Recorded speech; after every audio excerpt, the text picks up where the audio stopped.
Біздің қазақта күйеуден ажырасып келген қызға бәрі қожайын. Үйде әке-шешесі де қожайын, бауырлар да қожайын, туған туысқандар да қожайын, иә.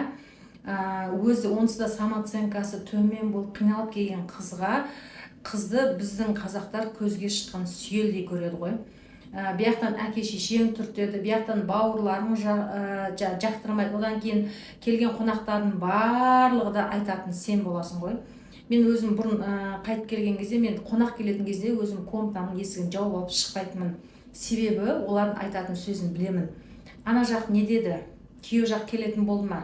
Кеп әкететін болды ма? Не деп жатыр? Айтатын бәрі сондай. Мен айтам, біреудің қызында не шаруаларың бар? Мен ашуым келетін сол кезде ше.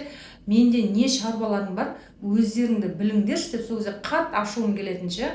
Енді туған туысқандар келеді деген кезде мен жақтырмайтынмын, себебі ондай сөздер ұнамайтын маған, иә.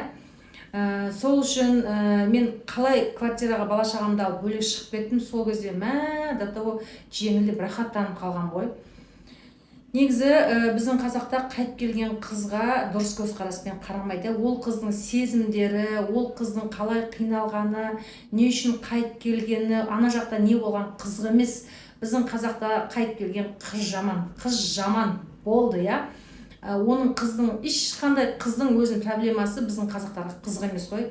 Қыз жаман болды, бітті. Сонымен қыз жаңағыдай ана жерде сонымен не істейді? Қыз жаман болған кейін, ол жақта қыз үйіңе келдің, үйіңе сыймайтыныңды білесің, не істейсің? Бала шағаң бар, иә, қиналып жатсың. Сөйтеді де көп әйел өзін жаңағыдай 9-7 этаждан лақтырады бала шағасымен, болмаса балдарын қосып өзін өлтіреді, иә, Құдай сақтасыншы. Негізі бұл дұрыс емес қой. Вообще дұрыс емес. Өзі стрессте қиналып жүрген қызды одан бетер стресске тығады ғой біздің қазақтарша. Мен вообще бұл нәрсені қолдамаймын негізі. Просто қызың стресстен келді ме, не үшін осындай жағдай болды деп жағдайдың түбін зерттемейді.